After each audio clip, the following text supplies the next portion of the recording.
And again, inhale, feel that balloon getting bigger. Exhale, feel the balloon getting smaller, but really slow down the exhalation.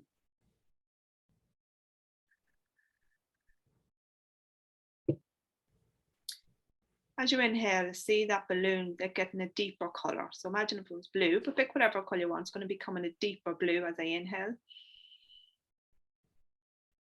Expansive, and as I exhale, it's getting smaller.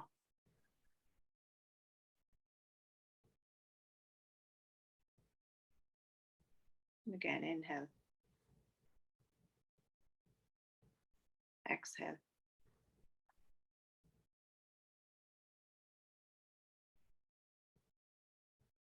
And again, when your awareness, mind is going to think. We're not trying to stop the mind. All we're doing is what we bring our attention to expands. So attention, energy flows where attention goes. So why not bring our attention to our tummy? So inhale into tummy. Feel the hand slightly moving as you inhale. And as you exhale, just release. So the first step, when you notice yourself, you don't have to be analysing yourself or being overly focused on yourself. You know how you feel in any given moment. No one can deny you that. You either feel peace, contentment, or you feel the opposite to that. I'm not going to give you, there's no point in labeling different things, but you feel the opposite to that. You know very well how you feel. And when you notice how you feel, and you know that it's not maybe contentment and peace, which can be obviously a lot of the time we feel different emotions, which is normal. So it's not about getting, I should feel like this all the time. It's natural to have a very different scale of emotions. They're not meant to be, I feel peace all the time. It like fluctuates, but I know how to bring myself back to a state of peace. I go over here a bit for a while, I'm sad. Then I listen to something with music and I feel peace. Or I say someone smiles at me and I feel a bit of peace. Or I bring myself back to my breath and I feel a peace and it goes off again. That is the nature of the mind. We're not trying to pull the mind and pull the body to be at peace, because that's going to cause struggle and it's going to cause actually more suffering. Imagine the emotions are like a scale and there's loads of them and we fluctuate in and out between many of them all day long, and that is okay. The issue is that when one becomes stuck, or a few of them, we become stuck in that for too long, that becomes our dominant emotion. And the more we focus on that emotion from a place of, I don't know how to manage it, it's scary and it's overwhelming, it becomes obviously more of that. When we want to understand that feelings are just information, they're actually information, they're trying to communicate something with us, i.e. we're thinking thoughts that totally against the type of person we are, we're thinking very worrying, we're thinking fearful thoughts. We know all that already, but how do we actually manage the feelings when they are big? So step one would be, we don't have to be meditating and in a place where we're cornered off from the rest of the world. We can be in the supermarket. Step one would be to bring your awareness to your breath. First of all, that's going to ground you into your body. How you do that is place one hand even on your tummy or whatever and focus on that balloon. Pick a color, focus on that balloon, 5 breaths, in through the nose, out through the nose. Notice, bring your mind to imagine as you inhale. Your mind can't think two things at the same time. So when we visualize like the balloon, we're focused on the color. You noticed your color, whether it be red, blue, pink, it doesn't matter, but you're aware of that color, that as you inhale it got brighter, deeper, and as you exhale it got lighter. That'll be one thing. Then second of all, you'd feel like your feet on the ground. So bring your awareness to your feet and squeeze your feet. So squeeze your toes, not too hard, obviously, nice and gentle, and release. And feel like put pressure on your feet into the ground. Really feel your body, like wherever you are on your sit bones on the chair, your back supported. If you're standing up, if you're out and you're standing up, just feel your feet into the ground. Because when we're in our minds, we really are disconnected from our body. If anyone said to us, God, what's your, what's your feet, the shape of your feet? I'd be like, God, I don't know. Because we're not conscious of our body, our space of our body, because we're consumed in here. So then, very simple, we'll bring our awareness to our 5 senses. When we bring our awareness to our 5 senses, which takes practice, a regular practice, we become conscious. The issue is that all these feelings, thoughts, while we're conscious of them, they are an autopilot. So we're going into our normal way of, you might say, dealing with it. So we're going into our defense patterns, and they are on autopilot. They are unconscious. So we're walking around most of the day and we're very unconscious. Why? Because say I was sitting here now and I'm thinking about what am I going to do later on, I'm not conscious. Okay, I might look like I am and I'm chatting, but I'm actually not. I'm gone into a autopilot. I'm gone into thinking about what I'm going to have later on, or worrying about something. So I'm not conscious. I'm not here. And that happens a lot of us, like society, you know, all the time. So it's not about what you're not doing. So the way just to ground yourself in is to use your 5 senses. So with your eyes open, you look around and you name 3 things you can see. So look in front of you, look around the room and pick just 3 things. Okay, for me, I see a book there. I see a hairbrush. I don't know the rest of the stuff. The room's a mess. No, I'm joking. I see curtains. Okay, that would be 3 things I see. So really look at them 3 things. Yeah, and notice them 3 things. Okay, so when you see that, then you go to what's 3 things I can hear. So now in that moment, your awareness is going into your sound. What can I hear?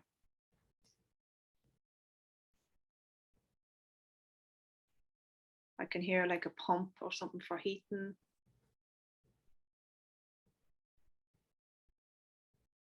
I can hear the wind outside.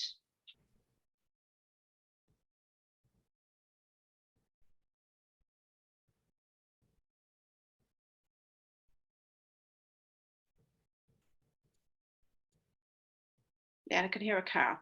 So there I have to really, really be really quiet and listen. Okay, so you do that. 3 things, and that's actually a really good one, the hearing one, because you'll really pick up sounds from a distance, like you could hear the car. That's way over there. So 3 things you can hear. 3 things you can smell. That's a tricky one unless you're really beside food, but you know, you will be able to, that's how subtle it is, that when you really become really aware, you could maybe say, God, I can smell, I don't know, someone else's, if you're in a queue, someone else's perfume, or someone else's smell of the shampoo or something like that. But really, that's how subtle we can get, and really aware of what we can get. That's conscious there and then. Straight away, you're out of the thinking mind and you're into what can I smell. So think about there where you are at the moment, 3 things you can smell. I don't know if I can smell that, and I'm sure I can. The more you do this, the more your sense of smell will actually become very refined.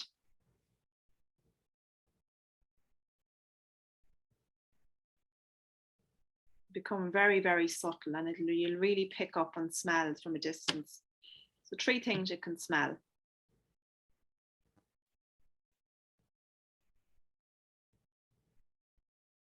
Three things you can touch. So if you're in the supermarket, you could like put your hand on your tummy yourself. You could touch your handbag, or you could touch the shelf. For a moment, I can feel that. But really think about what you're doing. Yeah, I can feel the table here. I can touch the pen. I can feel the pen. I can touch my hand, to feel the softness of my skin. 3 things then you can taste. So like even if you've done that in the morning, you could taste, oh, that would be toothpaste.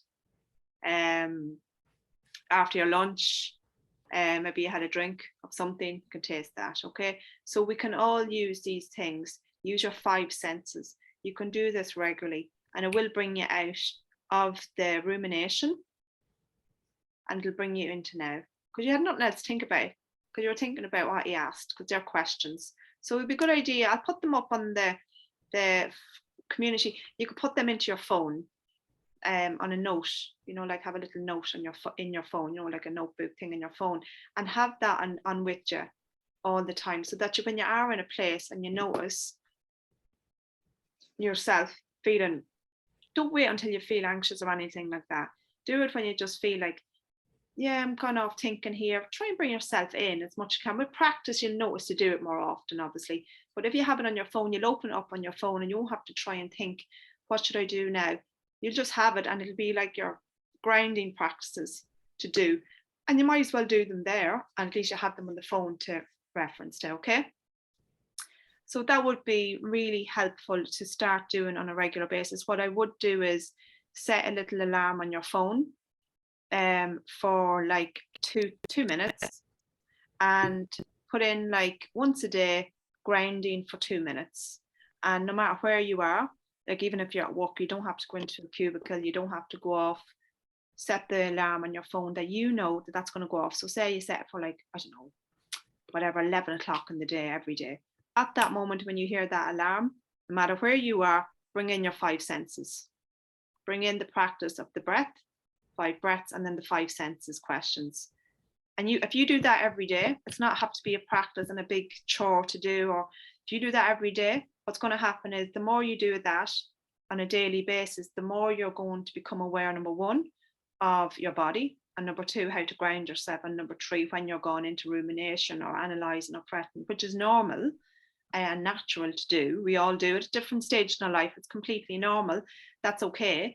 But if there's peace within here, we can actually give ourselves the peace. And how we can is by actually coming into the body, because we're in the here and now. When we're in the here and now, we're not worried about something that happened yesterday, or we're not thinking about something that's going to happen tomorrow. We're only here. We're looking at what colours did I see, or what can I touch. Like that was the first task at hand. There was nothing else to think about. And the more you can bring yourself in there, the more you can helps really to regulate yourself. Because when we think about the feelings of feeling anxious, we are in the flight and fight. So in other words, in that sensation, our body is like getting us ready to run or take action. And obviously then we have thoughts around that contribute more. The feeling gets bigger, and the thoughts become more and more rapid. So when I notice that, you bring yourself back as much as you can. But how you do that, don't wait until you have a day when you're feeling very anxious to do it, because at that stage, it's a bit too late.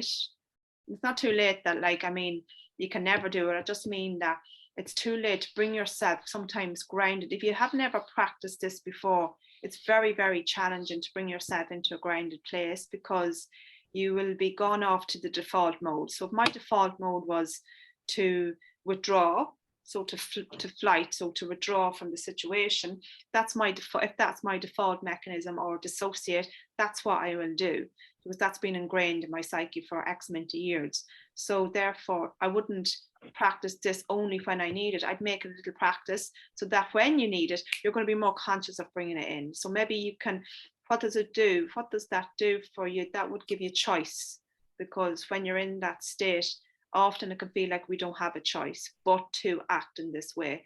But in fact, we have more choices than we know. It's just that we didn't know any different at the time these mechanisms were established, but we know a bit different now.